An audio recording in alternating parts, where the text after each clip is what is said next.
Halo sobat, saya akan mengaplikasikan hasil pembuatan pelet saya menggunakan bahan limbah gergajian kayu yang banyak di sekitar kita untuk dijadikan pelet. Ya, ini contohnya. Ya,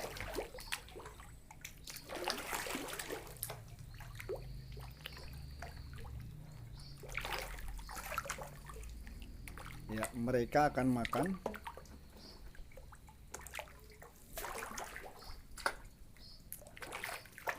Ya, bagaimana cara membuatnya? Mari kita ikuti video berikut ini. Assalamualaikum sobat. Kali ini saya akan menyampaikan video pembuatan pelet dari bahan dasar gergaji kayu. Kayu memang banyak kandungannya, salah satunya adalah karbohidrat. Kita sediakan gergajian kayu, kemudian bekatul. Kita tuangkan 2 mangkuk gergajian kayu, ditambah 2 mangkuk bekatul atau dedak,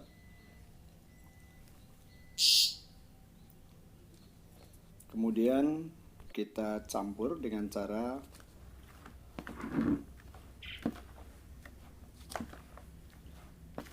menyatukan menggunakan cetok atau yang lainnya.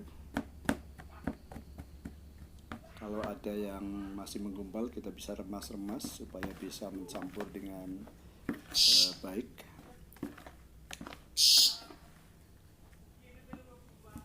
Setelah kita campur,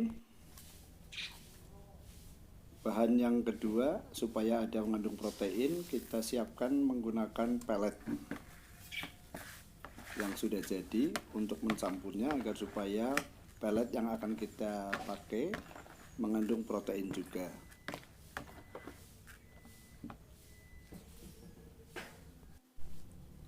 Kemudian kita akan fermentasi campuran antara bekatul, gergajian kayu dengan pelet itu menggunakan E4. Mestinya E4-nya adalah E4 untuk perikanan.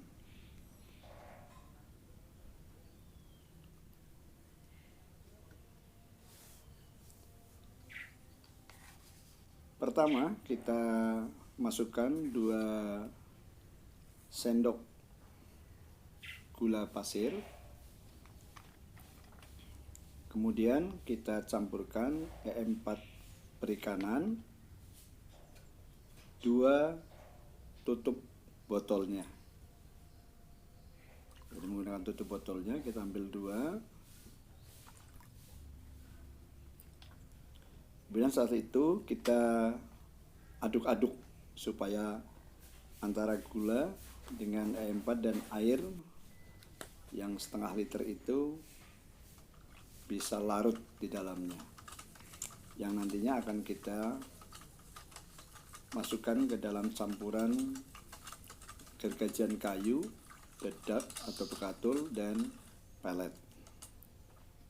Oh ya, jangan lupa teman-teman, perbandingannya 2 bekatul, 2 gergajian kayu, setengah pelet atau setengah mangkuk pelet. Ya, kita campurkan air itu sampai mencampur, yang nanti bisa kita kepal-kepal, tidak ambiar atau buyar. Itu menandakan campuran antara air dengan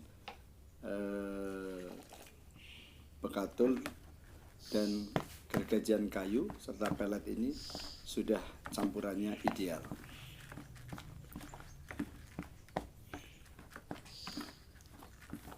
Terus kita campur sampai betul-betul campuran itu merata semuanya.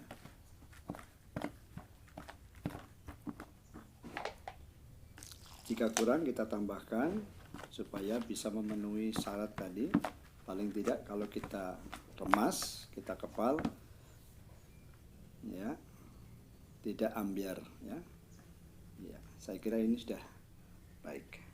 Setelah selesai campurannya, kita akan tutup di dalam ember menggunakan plastik yang betul-betul rapat dan memungkinkan tidak ada hewan yang lain atau serangga yang lain bisa masuk. Fermentasi ini kita tutup selama 4 hari, dan setelah 4 hari kita buka dan kita cium baunya seperti tape, baunya segar, berarti fermentasi ini sudah selesai. Setelah itu fermentasi ini akan kita campur dengan menggunakan tepung padi yang kita cairkan dan kita panaskan sehingga menjadi seperti lem. Kemudian kita masukkan ke dalam campuran yang sudah terfermentasi tadi. Campurannya dengan 5 sendok setengah liter air, dan kemudian dipanaskan dan diaduk-aduk sampai rata sehingga akan menjadi lem. Lem inilah yang diharapkan nanti akan menjadi perekat antara semua bahan yang ada di dalamnya, yaitu antara gergajian kayu, pekatul atau dedak, dan pelet yang sudah dicampur dan terfermentasi ini. Setelah kita campur betul-betul dengan campuran yang ideal atau sudah tercampur semua unsur, maka kita akan siap-siap untuk kita giling. Jika masih kelihatannya terlalu basah, kita bisa campurkan, tambahkan lagi pekatul sedikit untuk bisa membuat campuran tidak terlalu basah, sehingga nanti pada penggilingan dan pencetakan pelet tidak berair, sehingga campurannya nanti akan mudah kering juga. Sekali lagi diaduk-aduk sampai betul-betul tercampur menjadi satu antara lem dengan bahan-bahannya. Kemudian kita siapkan gilingan. Ini adalah penggilingannya. Yang kita gunakan biasanya adalah penggilingan untuk menggiling daging atau bisa geduk lindri. Nah, kemudian dimasukkan.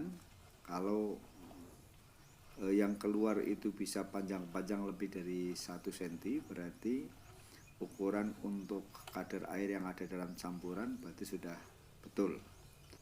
Mesin gilingan ini bisa didapatkan di toko besi yang ada di kota Anda, dan ukurannya juga bermacam-macam, tergantung selera ukurannya. Penggilingan ini diharapkan bisa sekali habis, artinya satu campuran bisa selesai dan nanti langsung dijemur, sehingga diharapkan hari ini atau setelah digiling bisa kering, minimal bisa 90% kering. Besoknya bisa kita jemur ulang lagi sehingga akan mendapatkan pelet yang betul-betul kering yang bisa disimpan tahan lama. Sobat, dalam pengeringannya diharapkan bisa kering 100% karena kayu ini juga bisa akan mendatangkan jamur jika pengeringan atau penjemurannya tidak 100%. Sehingga diharapkan nanti kalau seandainya sudah dijemur kering, dibungkus di dalam plastik, plastiknya plastik yang transparan, dan diharapkan nanti bisa diaplikasikan secepat mungkin. Sobat, mungkin pada kesempatan kali ini juga saya beritahukan campuran untuk pelet bisa juga menggunakan tepung tulang yang bisa didapatkan di toko untuk perlengkapan pakan hewan. Nah, setelah digiling selesai, maka tinggal penjemuran. Penjemuran dilakukan bisa menggunakan plastik, atau mungkin tidak punya plastik ya tampah, atau mungkin kalau zaman sekarang sudah banyak banner-banner yang nggak dipakai, nah banner-banner ini bisa digunakan untuk tempat penjemuran. Penjemuran ini dilakukan di tempat yang terbuka, sehingga kalau tidak terbuka akan tidak sehari kering. Jika tidak kering sehari, berarti nanti kita tutup dulu paling tidak 80%, sehingga besoknya bisa diteruskan kembali. Demikian video kali ini, mudah-mudahan banyak manfaatnya buat sobat-sobat semuanya. Terima kasih. Assalamualaikum warahmatullahi wabarakatuh.